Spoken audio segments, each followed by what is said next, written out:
Dad, take me to the ER, like something's really wrong with my eyes. And I went in there and so much scar tissue and all these, the surgery just didn't go correctly. And I lost the rest of my eyesight, basically. So a lot of my plans just felt like they couldn't happen anymore. Is something standing between you and your happiness? It was for me.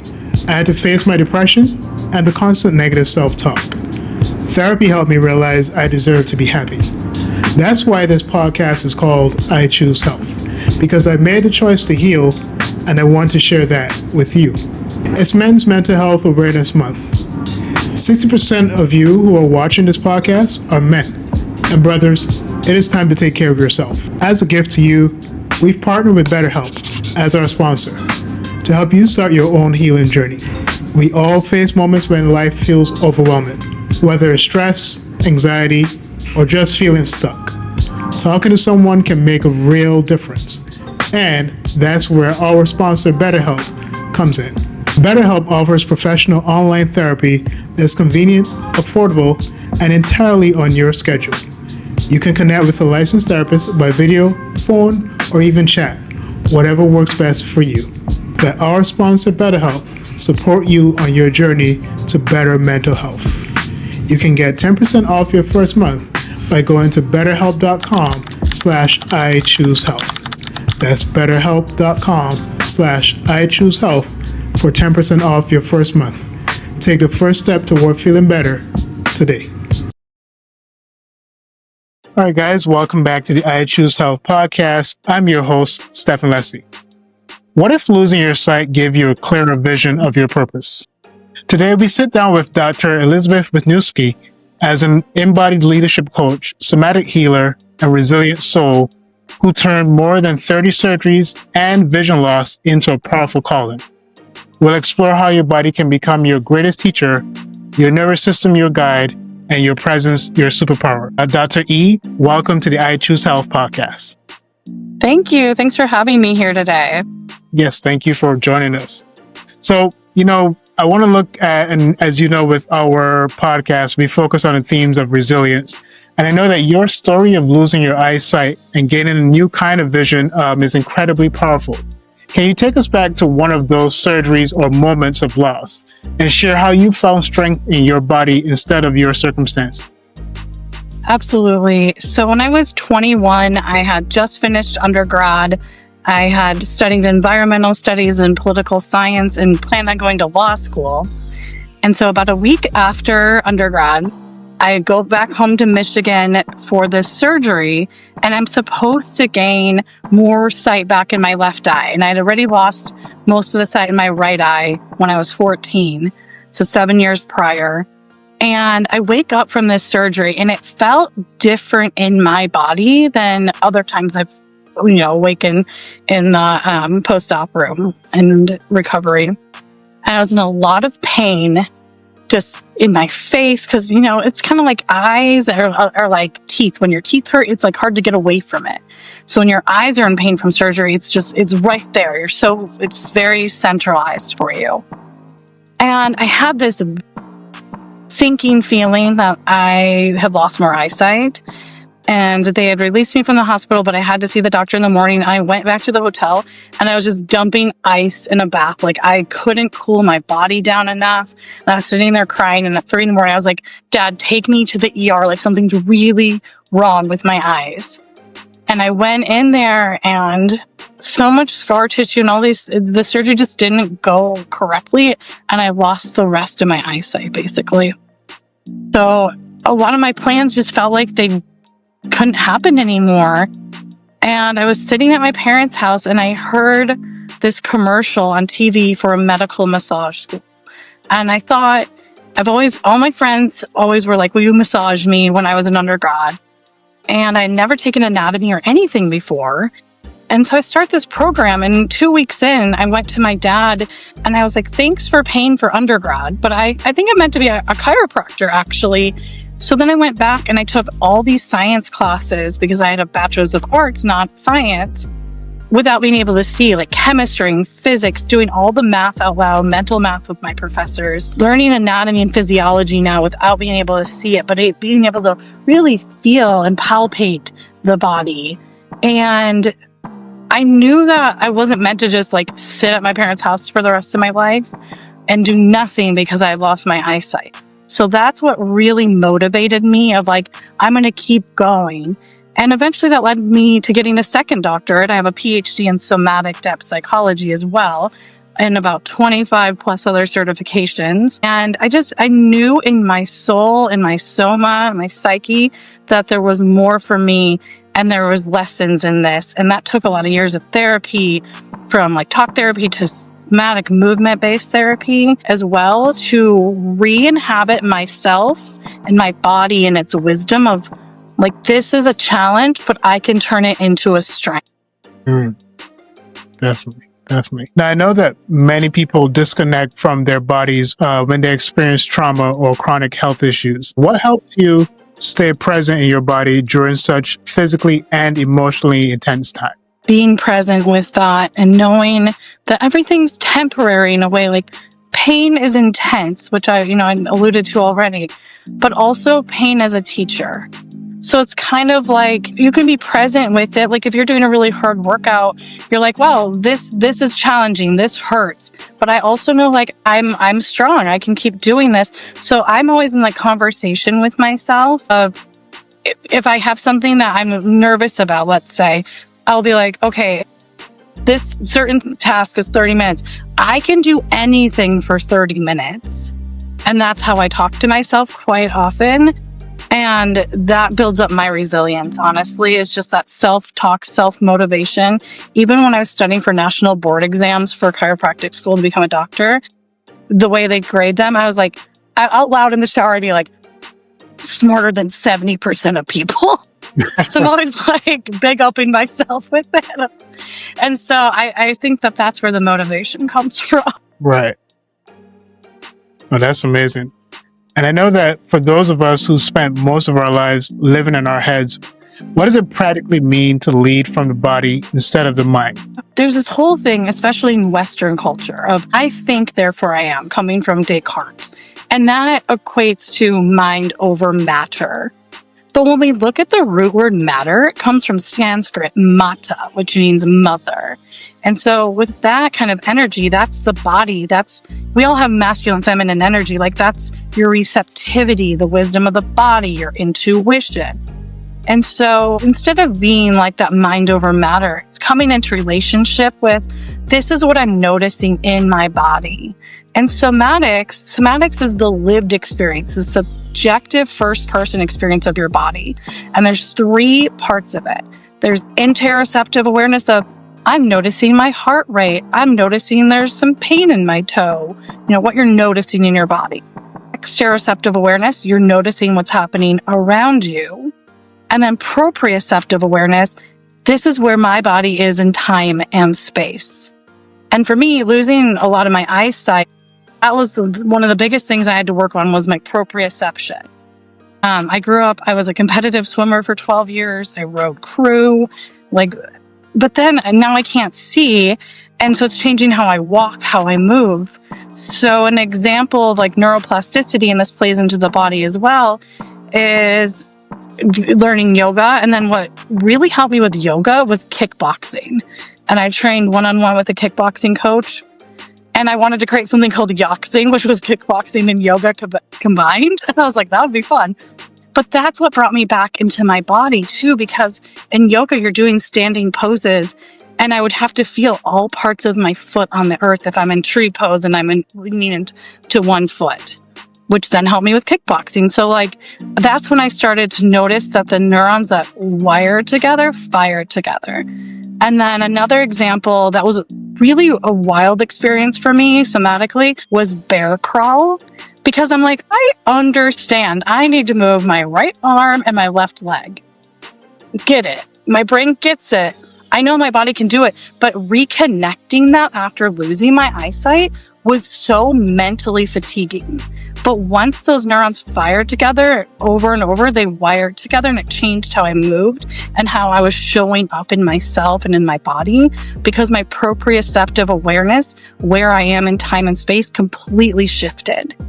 And then that helped me as a chiropractor, because I'm never sitting. I'm constantly moving, and I specialize in working on pregnant people and babies. So there's always like lots going on all around me, and I have to be really aware where I am in time and space, because at any point there can be a toddler running up at me, or there's toys everywhere, and I have to be so aware from a body sense. So that just coming into that relationship of like, there's a lot of wisdom the body has. And if we can pay attention to that, and you can practice that through like a body scan meditation. That's a really good way to start gaining awareness of where you are in your body, and then listening to it. And that's really interesting, because even as a personal trainer, that's one of the first things when we're taking clients through a stability phase. We're working on their proprioception as well, and just trying to familiarize them with these particular movements. So just how interesting that this translates into different areas of life, different areas of movement as well. Mm-hmm. Yeah, absolutely. And it's just, our brain is so amazing with that neuroplasticity. And then even when you lose a sense, your other senses do get more keen. And they've been able to prove that through functional MRI imaging of the brain, where cells will migrate from one part of your brain to another when you have a diminished or lost sense. Well, now I wanted us to look at, you already mentioned some of the challenges. And I know that, I want to know, how does somatic intelligence shift the way someone shows up as a leader, whether in a business, a family, or even in their personal healing journey? I think as a leader, it's that pause, that moment of taking a breath instead of being reactive, and listening to like, okay, so I'm going to back that up. I practice something somatically called bracketing, where I'm like, I'm going to literally put brackets around this and then come back to it. And I might put like 5 minutes on it or whatever it's coming up for me. And that's that pause. And it's like a sacred, soulful pause for me, at least. I'm like, why am I feeling so activated by what just happened? And I'm noticing my heart rate increased, my breathing shifted, it's more shallow. What can I do to like kind of stretch my scaling muscles, like ear to shoulder, to like release some of that tension and allow my ribs to expand properly? Or do like a breath work technique for a few minutes to come back in, and then be like, what's really going on here? Why am I feeling so triggered or activated? So our body's giving us all these cues, but a lot of times we just override that, and they're like, no, this is what I'm going to do. I'm just going to take action. And one of the quotes I like really live by is from Gandhi. And he says, intention without action is delusion. And I find that so interesting, because the intention also for me translates to intuition, somatic wisdom of the body. And the action is that more, you could look at it as more masculine energy of like, take massive action to make a change. But you need both aspects of the intention and action with it. And so but that comes through listening to your body and noticing those cues. Yes, definitely. And I know you talk about presence and purpose. How can use their nervous system as a compass to find both in a noisy... How can people use their nervous system as a compass to find both in a noisy, fast-paced world? Man, we're living in sympathetic dominance, where our adrenal glands are all... I kind of think of them as like California raisins are all dried out, like poor little adrenals pumping out cortisol all day. And people are in fight or flight, but there's other parts of that. They're in freeze, they're in fawn, they're in flock. There's all these F words. And I'll tell my patients, I'm like, your body's going to choose your own F word for sympathetic dominance. But guess what? You don't have to live there. We can visit fight or flight. That can be really important. That can get us out of a dangerous situation. But we need to live in a different part of our nervous system, which is parasympathetic. That's where you rest and digest. That's where you heal. You're made of 70 trillion cells that need to repair and renew and rejuvenate all the time. But you can't do that if you're in fight or flight. And so that's where the nervous system component comes in, and having those moments of mindfulness. Our culture and society really pushes us to space out, like to numb out, to drink do drugs or, play video games and to constantly space out. And sometimes maybe you need to just have that little bit of time to play a video game or something. But oftentimes what I truly believe we need is a time to space in and to be more aware of what's going on so that we can show up more for ourselves and for the people around us. And that's being in more parasympathetic rest and digest state. And for me, it shows up in my practice all the time. Like if a baby's experienced a traumatic birth, they'll come in with constipation. And if the parents are really anxious about it, I'll have to be like, hi, can you be present with your baby? But you got to pull a little of that energy back as well, because their nervous system isn't complete yet. And it's going to take another 9 months to develop, and they're trying to co-regulate. But they're going to co-regulate however the parent is as well. So it shows up for me in my daily life all the time, how I'm witnessing how society and culture is really pushing us into sympathetic dominance. Definitely. Now, some common ways unhealed trauma shows up in leaders and healers who think they've done the work. I would say through something called spiritual bypass or toxic positivity, where that, it's kind of that go with the flow, but it's really about my flow and not really acknowledging the people around us. And that can be really challenging. I don't know if you can see it, Go with Wolf tattooed on my arm. And for me, I was being told to go with the flow all the time. And one day in meditation, I saw the word flow written backwards as wolf. And I couldn't believe this coming through. So I'm spelling it forwards and backwards. And then I went and got it tattooed that day on my body as a reminder of I go with my own flow. And that's more divinely feminine for me, but it's more embodied for me, go with wolf. So that's how I see things happening often around me. And so I hope that helps with that question. So, I think that as you're explaining, it seems like beyond just the scientific side of things, that there's something about this experience somatically that taps us a little bit deeper into the spiritual as well, because there seems to be a focus on that presence, right? Being present, being aware. I think that as human beings are oftentimes the term I'm looking for is that we're always in autopilot mode, right? We're always just going. Whereas there's a sense in which the divine is something that's always present. So I think I'm getting an understanding of what you're saying there. I love that. Yeah, absolutely. You're definitely picking that up is how I like to explain it. Especially going back to somatics and what's the difference between the soma and the body. A perspective would be that when you pass away, your body's still here on earth, but your soma's not, because your soma is your lived experience. And for me and how I show up in the world, that also has soul or spirit connection with it, because I think we have that spark of life in us.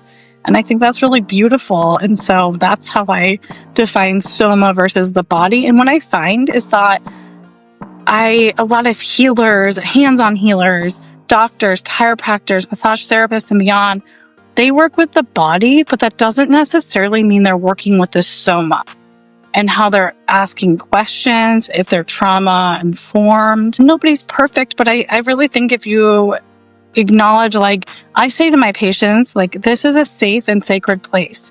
Consent for me is ongoing. Consent can end at any time for any reason or for no reason at all. So that's an example of how I show up at being somatically and trauma informed, because I want people to feel really safe in their bodies and to be able to tell me, that technique isn't working for me, or I'm having resistance because I'm really scared of chiropractors. And I'm like, great, let's rewrite that story. So that's the difference for me. Now, for people living with chronic stress or invisible illness, what are some practical somatic tools they can use daily to regulate their nervous system and reclaim their health? I really believe that most people need to be in some form of therapy. Welcome to week 15 of 52 Choices, where tiny habits create massive change. This week's choice is to add 10 minutes of stretching to your morning or night routine. Why? Because stretching isn't just for athletes. It's for everyone who wants to move, feel, and age better. A 2020 study in the Journal of Physical Therapy Science found that daily stretching significantly improves blood flow, reduces stress, and increases flexibility, all in just 10 minutes a day. Stretch at night. It helps calm the nervous system and improves sleep quality. Stretch in the morning. It reduces muscle stiffness and boosts circulation to start your day with energy. Whether it's yoga, static holds, or mobility work, just 10 minutes can decrease tension, improve posture, and enhance recovery. Here's your challenge. Commit to 10 minutes of stretching each day this week. Morning, night, or both. Make health personal. Make a choice to be you. Just across the board, but that doesn't mean it needs to be, let's say, talk therapy. There's a big movement within somatics for somatic-based therapy, like somatic experiencing, or I'm a registered somatic movement therapist. And so processing it through your body, like painting, drawing, writing poetry, music, dancing, just putting on music and dancing can be so powerful to moving that trauma through the tissues and coming up, because it gets stuck in your fascia. And so those are different ways of moving the trauma and coming into relationship with it. And an example would be with birth trauma. The research shows that the more times you share the story, the more you can make meaning of your experience and find a sense of wholeness. So I'll have people voice memo their story, write it out, draw it out. I had one mom draw out her first traumatic birth, only to have that child who was 4 at the time come in and be like, "What are you doing?" And then she told him, and then he ended up drawing like, "Oh, here's you before I was born," and like participating. And that was a huge moment for this mom to rewrite that birth story and to find wholeness. So I really think through the arts and through movement, we can find wholeness. I started painting again because I used to paint, even though I can't see. And then I'll be like, "What colors are these?" But I feel just by the energy. Or at one point I had reached out to a conscious hip hop artist in LA. I learned how to write rap with him and like went and recorded in a studio with him in LA, like just creating different experiences of like, I told my life story through a song and of losing my eyesight. That was really profound, and honestly more profound than just sitting and talking about it. So I think there's ways that are really embodied within all of us that we can find wholeness. Wow, that's amazing. Now, what's one myth about somatic work that you wish more people understood correctly? Oh gosh. I would say, almost going back to what we were just talking about, that it doesn't have to be spiritual for you. That's just how it shows up for me. But it could just be like, this is my lived experience, and I'm really struggling living with chronic pain, and I don't want to be in pain anymore. I mean, I don't think people should have to be. What are your activities of daily living? How can we get you moving and feeling better? If you want to be able to kayak every day, let's get you there. That's how I look at it. So it doesn't have to be spiritual and scary or woo-woo or any of that. It can simply be like, my lived experience is this, and I want to shift it maybe, or I want to be in a better place around that so I don't hurt as much. Now, as a visually impaired woman, how has your relationship with your body and leadership evolved over time, especially in spaces where you may have been underestimated? Oh my gosh, I have such a great story for this. When I was in chiropractic school, I had a lot of leadership positions nationally and in the state of California. So I was at this conference, and there was a bunch of chiropractors that were like mostly older men from the East Coast there. And they were all speaking, and then I went up to speak, and I just said, when people get nervous, they'll often picture the crowd naked. I'm so glad I can't see any of you. They loved it. It was just something that channeled through me. I wasn't expecting you saying that. And it was so great because they laughed and I could feel their energy and it shifted the mood. So that's kind of like something I'll do because, honestly, there's days where I'm like, this really sucks. I really wish I could see even for a few minutes. It would really help me out in this moment. But I also know that that's just not where I'm at right now. And there's a good possibility it will shift with technology. I just do the best I can. And if there's an opportunity not, I don't want to be super self-deprecating, but like also like there's humor because like we're here and this is just what it is. And I don't want to take myself too seriously. Have fun with it too. Yeah, and I think that's definitely something that has been lost in the last couple of years in terms of just being able to, in spite of our whatever things that we see as insecurities, I remember in the past being able to laugh at myself or being told like just be okay with that, be comfortable enough to kind of be able to joke about yourself, but understand that you're not taking it to deprecating levels where you're putting yourself down. Yeah, exactly. I totally agree. And it's just what it is for me. So if there's like that opportunity and it comes through me, I'm like, that's just where we're at and I'm okay. I've done my work and I'm always evolving and learning. Yeah, definitely. Now you talk about empowerment as one of your 5 pillars. How does someone who feels broken or limited start to feel empowered in their body again? I think you have to go into that wound and that trauma in a really safe way and maybe tiptoe into it. You don't have to jump right into it, but you have to form a relationship with it in a way. And that's where it goes back to like the arts and movement and writing.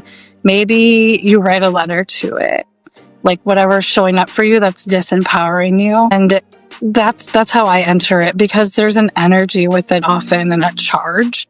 And so once you start acknowledging something like that, it can shift the energy and shift the charge over time. Because I don't feel like we can really heal something if we can't acknowledge it first. Yep. Definitely. And that kind of brings me back to a couple of weeks ago, we had Adam Sudd on the podcast who was talking about addiction and how he overcame addiction. And he said that one needs to be present in their mind to deal with their addiction. And so just being able to find that presence, it really is at the root of a lot of healing. Yeah, I agree. Now tell us about Dream Planet and how your embodied leadership approach translates into tech spaces and creative communities. Sure, I love this question. So Dream Planet is a platform for anyone who's a creator of any sort, from film to music, painting, fashion, and beyond. And so you can join as a creator or as a fan and as an investor.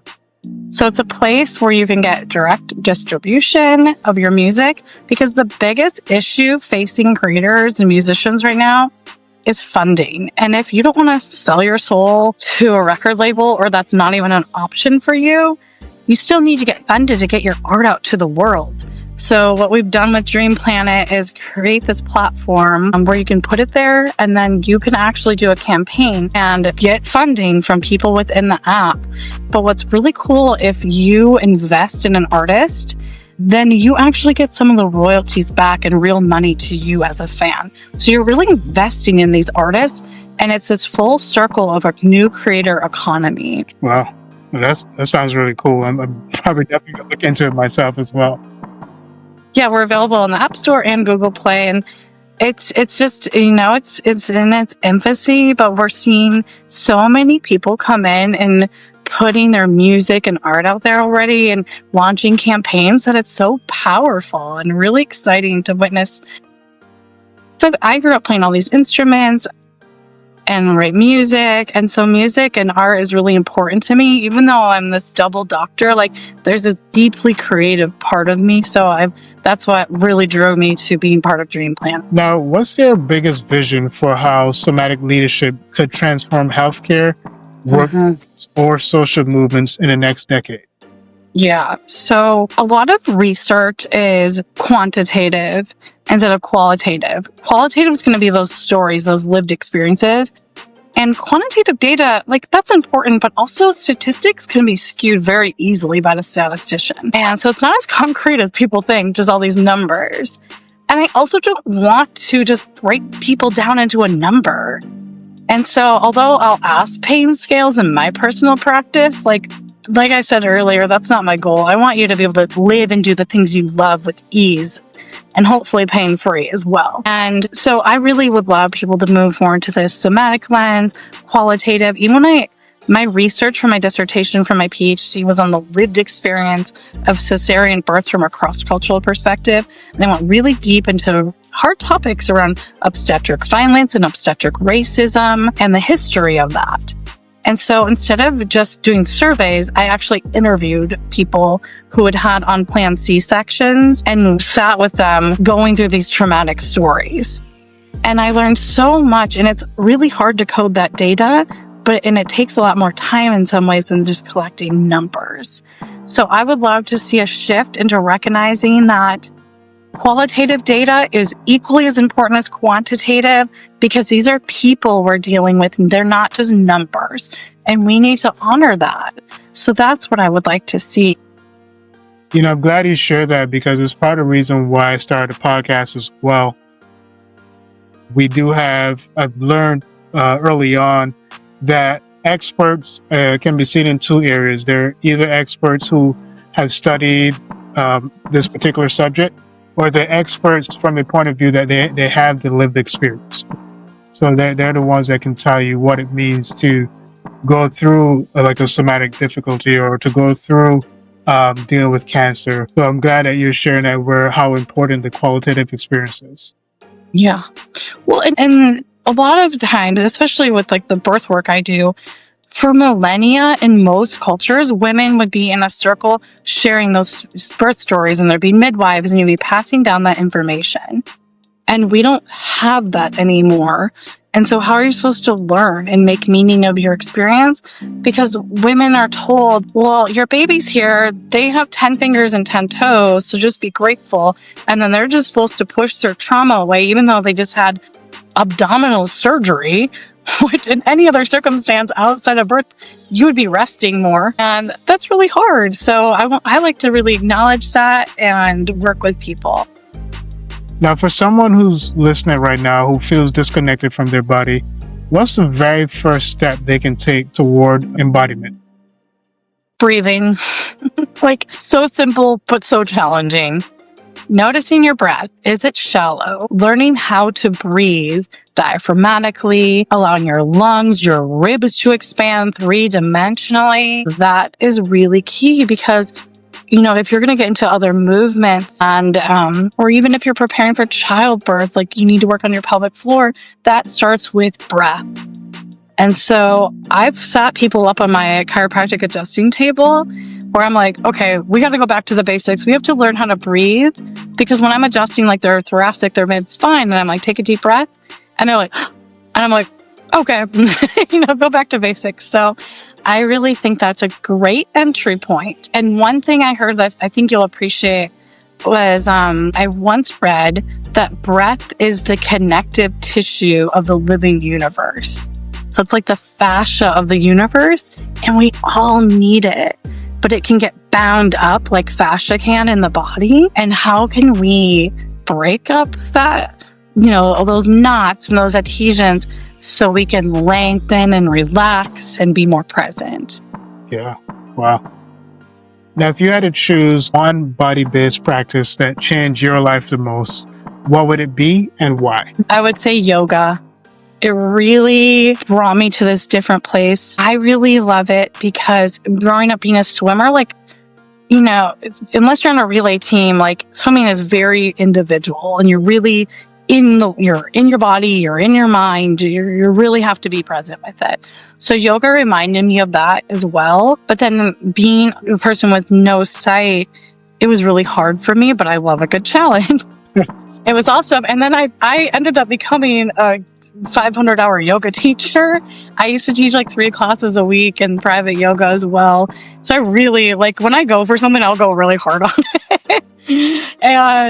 But it really just brought me because yoga is the union of breath and movement. So it taught me how to breathe again and how to move in a different way and to be present with things that are really uncomfortable, to literally sit in that discomfort and know it's okay, know it's temporary, and to keep breathing, and then things will shift.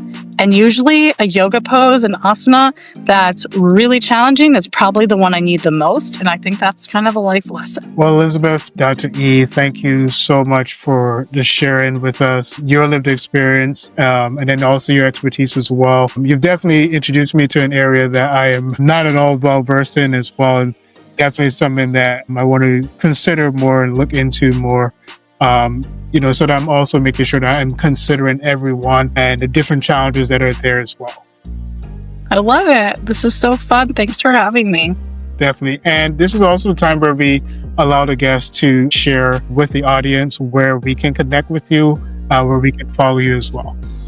Great. The best place to connect with me is Instagram, Dr. Elizabeth Wisniewski, and I can send that to you for your show notes. And then also encourage everyone, download Dream Planet on the App Store, Google Play.